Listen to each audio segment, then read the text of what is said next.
নমস্কার বন্ধুরা, আমার চ্যানেলে আপনাদের সবাইকে স্বাগত জানাই। আমি আগের বছর অনেক ধরনের রান্নার রেসিপি শেয়ার করেছি। আজ নতুন বছর 2025 সালে প্রথম একটা ভেজ কোরমা রেসিপি আপনাদের সাথে শেয়ার করছি। প্রথম থেকে শেষ পর্যন্ত আমার সাথে থেকে ধৈর্য ধরে ভিডিওটি দেখার অনুরোধ রইল। তো বন্ধুরা দেখুন, শীতকালে প্রচুর শাকসবজি পাওয়া যায়। সেই শাকসবজিগুলো থেকে আপনার নিজের পছন্দ মতো সবজি দিয়ে আপনি ভেজ কোরমা বানাতে পারেন। আমি এখানে নিচ্ছি দেখুন সিম, এখানে নিচ্ছি বিট, গাজর, কুমড়ো, বিনস, ফুলকপি, এখানে আছে মটরশুঁটি, আর মশলার জন্য নিচ্ছি এখানে একটা বড় সাইজের টমেটো আর 10টা কাঁচা লঙ্কা, যেগুলো ঝাল কম, আর 1.5 ইঞ্চির মতো আদা আছে। আর এখানে নিয়েছি 15টা কাজু আর 15টা আমন্ড, আর এর সাথে 2 চামচ পোস্ত অ্যাড করবো। পোস্তটা এর সাথে দিন এই কারণে এগুলো একটু শক্ত, এই জন্য একটু গরম জলে ভিজিয়ে দেবো। তো বন্ধুরা, এই সবজিগুলো আমি নিয়েছি। আপনি এর সাথে মনে করলে পনির অ্যাড করতে পারেন, আমি পনির অ্যাড করছি না।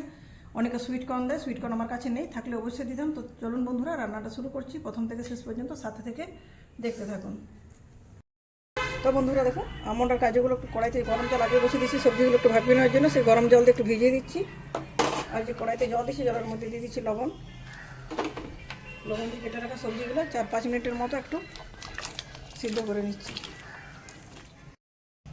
তো বন্ধুরা দেখুন, আমন্ড কাজু ভিজে গেছে, এগুলোও দিয়ে দিচ্ছি মিক্সির মধ্যে। টমেটো, কাঁচা লঙ্কা আর আদা, আর ওখানে 2 চামচ পোস্ত রেডি রেখেছি, সবটা একসাথে দিয়ে পেস্ট করে নেবো। সামান্য একটু জল অ্যাড করবো, যেহেতু টমেটো দিয়েছি, খুব বেশি জলের প্রয়োজন নেই। তো বন্ধুরা, এটা পেস্ট বানিয়ে নিয়ে ফিরে আসছে। তো বন্ধুরা দেখুন, 5 মিনিট ধরে সবজিটা সিদ্ধ করে নিয়েছি। একটা ঝাড়ি ডালির মধ্যে ঢেলে নিচ্ছি, যাতে লঙ্কা ঝরে যায়। কড়াইটা আবার বসিয়ে দিচ্ছি উনুনে। রান্নাটা করবো সাদা তেলে, এখানে সানফ্লাওয়ারের তেল নিচ্ছি, তেলটা এখানে দিয়ে দিচ্ছি।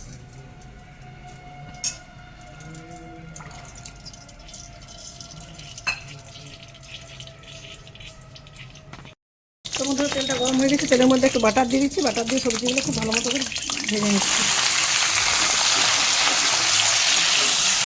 বন্ধুরা, সবজিগুলো আমার ফ্রাই করা হয়েছে, একটু থালায় ঢেলে নিচ্ছি।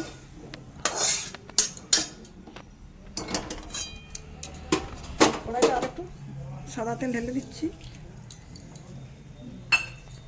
তেলের মধ্যে দিয়ে দিচ্ছি গোটা গরম মশলা, লবঙ্গ, এলাচ, দারুচিনি। চাইলে আপনি একটা গোলমরিচও দিতে পারেন, যেহেতু কাঁচা লঙ্কা ব্যবহার করছি গোলমরিচ দিলাম না। এলাচের মুখটা ফাটিয়ে দিচ্ছি।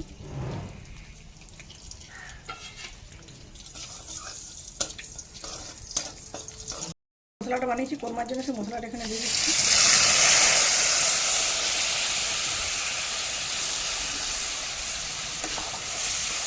মশলাটা দেওয়ার পর লো টু মিডিয়াম হিটে 3-4 মিনিট এখানে ফ্রাই করে নিচ্ছি, যাতে টমেটোর কাঁচা গন্ধটা চলে যায়, মশলাটা খুব ভালো মতো ফ্রাই হয়ে যায়। যেহেতু কাজু আমন্ড দিয়ে সেজন্য হিটটা কমিয়ে রাখতে হবে, নাহলে কড়াইতে লেগে যাবে।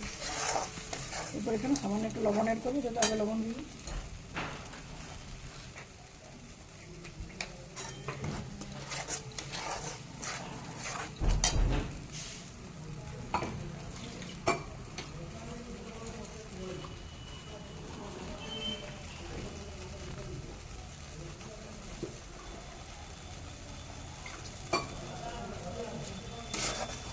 যে বাটিটাতে মশলাটা বেটেছিলাম, সেই বাটি দিয়ে কিছুটা জল অ্যাড করে দিচ্ছি এখানে।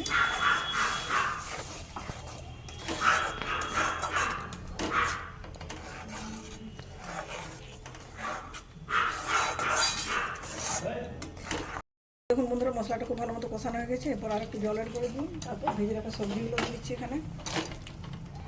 আর মটরশুঁটিটা আলু ভাজা বা সিদ্ধ করার দরকার নেই, এমনিতে নরম গলে যাবে।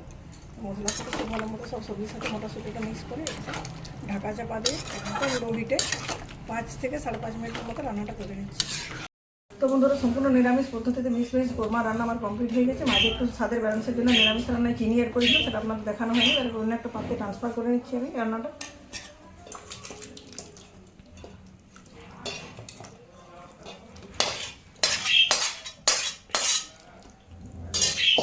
এদিকে ছড়িয়ে দিচ্ছি কিছু ধনে পাতা আর একটু গরম মশলা দিয়ে দিচ্ছি।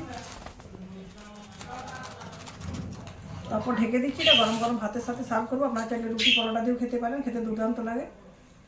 ফিরে আসছি 5 মিনিট পর। তো বন্ধুরা, ফিরে এলাম 5 মিনিট পর। 5 মিনিট পর ঢাকা করে দিচ্ছি। দেখুন, এই গন্ধটা চারদিকে ছড়িয়ে গেছে। ধনে পাতা আর গরম মশলা চারদিকে খুব ভালো মতো মিক্স করে নিচ্ছি। এরপর আমি সার্ভ করবো গরম গরম ভাতের সাথে। আপনি চাইলে নিজের পছন্দ মতো যে কোনো খাবার দিয়ে খাবেন। তো বন্ধুরা, আমার আজকের এই পুরো নিরামিষ পদ্ধতিতে বানানো মিক্স ভেজ কোরমা রেসিপি কেমন লাগলো কমেন্ট করে জানাতে ভুলবেন না। যদি ভিডিওটি ভালো লাগে অবশ্যই বাড়িতে বানাবেন। আর আমার চ্যানেল সাবস্ক্রাইব করে না থাকলে অবশ্যই চ্যানেলটি সাবস্ক্রাইব করে পাশে থাকা বেল বাটন অন করে দেবেন। আজকের মতো এ পর্যন্ত। পরের দিন দেখা হবে নতুন কোনো রেসিপির সাথে। ধন্যবাদ।